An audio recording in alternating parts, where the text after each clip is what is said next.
ඊශ්‍රායල ආරක්ෂක අමාත්‍ය ඊශ්‍රායල් කැට්ස් නිල වශයෙන් ප්‍රකාශ කරලා තියෙන්නේ ඉරානයේ ජාතික ආරක්ෂක මණ්ඩලයේ ලේකම් අලි ලරිජානි සහ බසීජ් පැලාමිලිටරි බලකායේ ප්‍රධානී ගොලමේරා සොලයිමානි ඊයේ රාත්‍රියේ ටෙහෙරාන් නුවරට එල්ල කළ ගුවන් ප්‍රහාරයකින් ජීවිතක්ෂයට පත්වනු බවයි.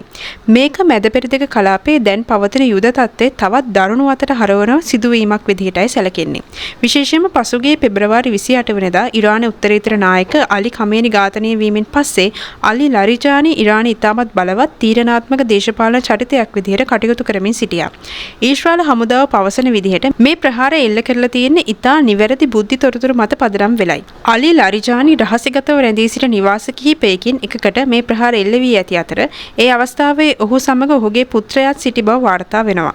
ආරක්ෂක අමාත්‍ය කැට්ස් මේ ගැන අදහස් දක්වමින් කියලා තියෙන්නේ භීෂණයේ අෂ්ටබාහුවාගේ හිස නැවත වර්ධනය වීමට ඉඩ නොදී එය කපා දැමීමට තමන් සහ අගමැති නෙතනියාහු උපදෙස් දී ඇති බවයි. මේ අතර බසීජ් හමුදා ප්‍රධානී සොලයිමානි සම්බන්ධයෙන් ඊශ්‍රායලය පවසන්නේ ඔහු පසුගිය වසර 6 පුරා ඉරානය තුල සිවිල් විරෝධතා මර්ධනය කිරීමට සහ ප්‍රචණ්ඩත්වයේ පැතිරවීමට ප්‍රධාන වශයෙන් වගකිය යුතු පුද්ගලයා බවයි. මේ ප්‍රහාරයත් සමග ඉරානයේ ඉහළම නායකත්වයේ විශාල හිස්තැනක් නිර්මාණය වී ඇති බව ජාත්‍යන්තර විශ්ලේෂකයෝ පවසනවා. හැබැයි මේ ඝාතනය සම්බන්ධයෙන් ඉරාන රජය මෙතෙක් නිල වශයෙන් තහවුරු කිරීමක් හෝ ප්‍රතික්ෂේප කිරීමක් කරලා නැහැ. ඒ වෙනුවට අලි ලරිජානිගේ නිල X ගිණුමේ ඔහු අතින් ලියවුණු ලද සටහනක ඡායාරූපයක් පළ කර තිබුණා. එය ඇමරිකානු ප්‍රහාර වලින් මියගිය ඉරාන නාවික බටයන්ට උපහාර පිණිස ලියන ලද්දක් වුණත් එය ලරිජානි විසින්ම ප්‍රහාරයට පසුව පළ කරන ලද්දක්ද නැද්ද යන්න තවමත් පැහැදිලි නැහැ.